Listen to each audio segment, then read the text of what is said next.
We've come to Paris to see the Eiffel Tower, but we couldn't afford to bring all of you with us. So while we see the Eiffel Tower, why don't you take a look at this report on the most distinctive new driver on the golf course today. It's the white drivers from Taylormade, the R11 and the Burner.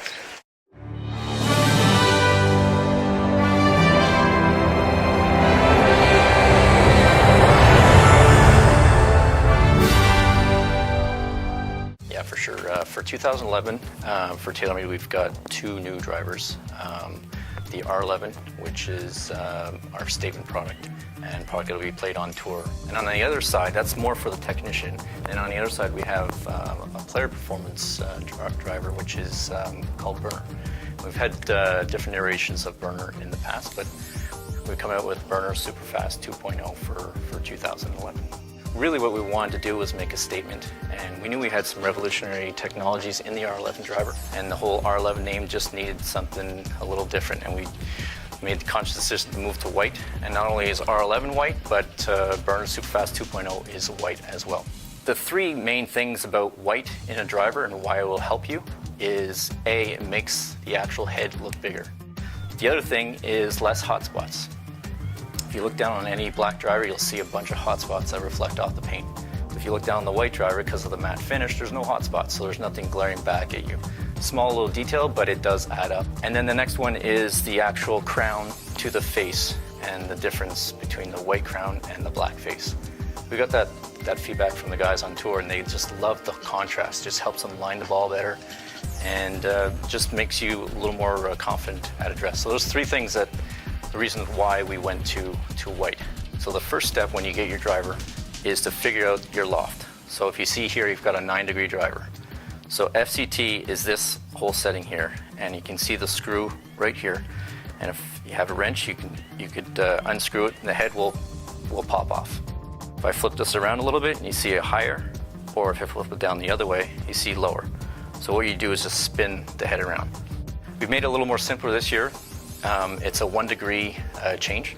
So if you wanted to go lower and you had a 9-degree head, it would make it an 8-degree head.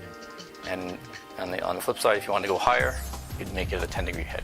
So that's the first thing you have to figure out, is which loft you want. So once you've figured that one out with FCT technology, which is flight control technology, your loft is set. That's done.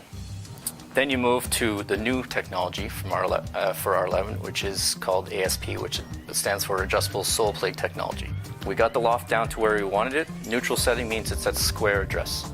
So what happens sometimes with as you go up in loft or you go down loft, the face angle will change a little bit. So what we can do now is adjust for that.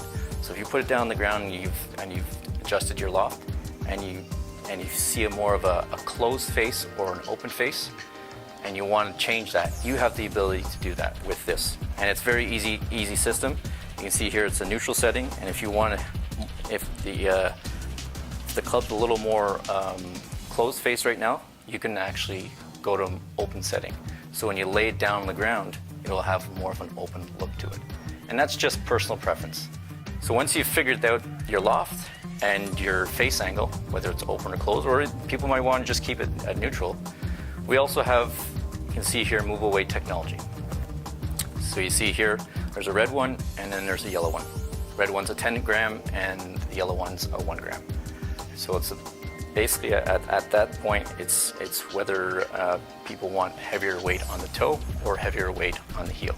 Heavier weight on the toe is going to slow down the toe and help you not hook it as much. Yeah, there's a pamphlet that details the whole 3 dimensions of distance. Takes you through FCT, takes you through ASP, and takes you through NWT.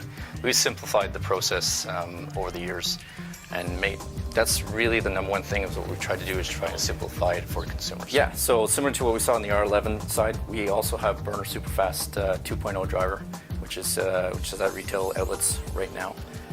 Good thing about Superfast driver Burner is it's played on tour with Camille Villegas and Jason Day are definitely playing them. Technology behind Burner Superfast is really all about super fast and super light materials. So you're incorporating a very super lightweight grip and a super lightweight shaft. Really what that helps you do is make the club head a lot lighter. And really, lighter means faster and means more swing speed, and it helps you hit the ball longer. With the shaft, we do incorporate a little longer shaft than we would on the R11 driver, and really what that does is promotes a lot more speed through the hitting area and increases your ball speed. Today we're standing outside the Louvre. Inside this building, some of the world's most iconic pieces of art. People are clamoring to see the Mona Lisa. Well, at golf stores all around North America, people are clamoring to take a look at the R11 and burner drivers by Taylormade. These iconic white drivers are going to be all the rage on golf courses all summer long. So make sure you get your chance to try one of these drivers soon.